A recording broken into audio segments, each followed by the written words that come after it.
మిత్రులారా, నేటి సమాజంలో తల్లిదండ్రులే భారమై అనాథాశ్రమంలో వదిలేసే సంఘటనలు ఎన్నో ఉన్నాయి. మరి ఇలాంటి సందర్భంలో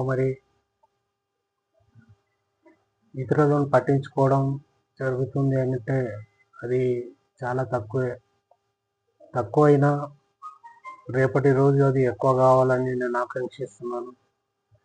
అందుకే మిత్రులారా, ఏది చేసినా కూడా సోషల్ మీడియాలో వేయడం వెనుక ఉద్దేశం నలుగురు ముందుకు రావాలనేది ఉంది. కాబట్టి పేదవారిని నిస్సహాయులను ఆదుకోండి. వారికి తిండి, బట్ట, తోచిన సహాయం చేసి వారిని ఆదుకోండి. చాలామంది ఇందులో ఆసక్తి చూపాలని కోరుకుంటున్నాను.